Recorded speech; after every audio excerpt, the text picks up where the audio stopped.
Welcome to RadioMan Feature Focus.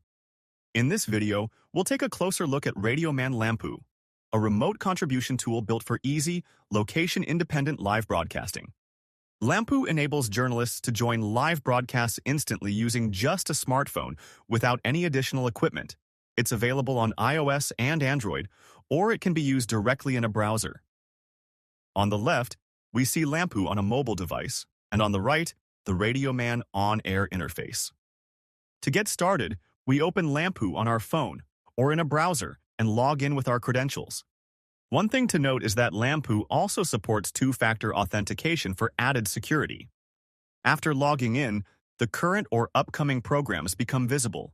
Here we can see programs for the national show and multiple regional shows. We choose one, in this example, National Morning Show, and then click the gray round button. It turns yellow while connecting and turns green once the connection is established.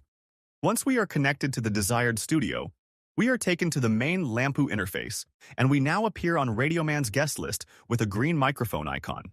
At the top left, we see the time to start indicator, showing when the show will begin.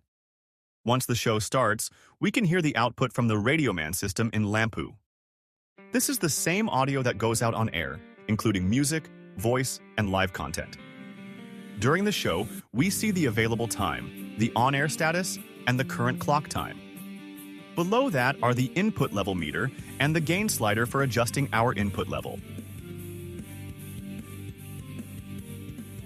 Just below the level meter, we see the connect button glowing green. This indicates that we are connected to the studio.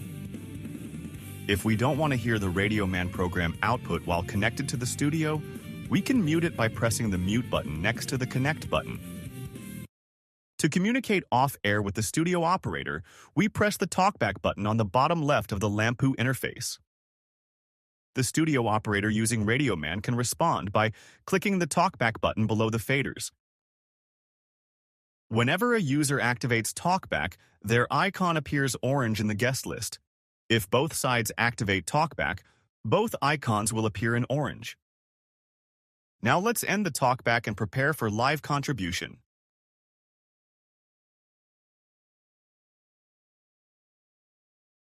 When we are ready to go live, we press the Contribute button in Lamppu. Our audio input will then appear as another channel in the RadioMan interface, and we can contribute to the main program output. In Lamppu, we know we are live when the red mic button is active and the edges of the interface are blinking red. To explore Lamppu's settings, we open the slider menu on the left. At the top, we see information about the server. Below that, we see audio device settings along with other audio options. Here, we can enable features that enhance the audio directly within the app. As we can see, Lamppu offers many additional settings for further customization. When setting up Lamppu for multiple users, a very convenient feature is the QR tool. If we want to share our settings with other users, we simply press Export to QR. Other Lamppu users can then scan the QR code and automatically apply the same settings. When we want to import settings from another Lamppu device, we press Scan from QR and scan the code from the other device. This feature provides an efficient way for system administrators to distribute common settings to all users. To learn more about Lamppu, the app includes a quick guide covering all of its features. This concludes our overview of remote live contribution with RadioMan Lamppu. Join us again for more feature highlights.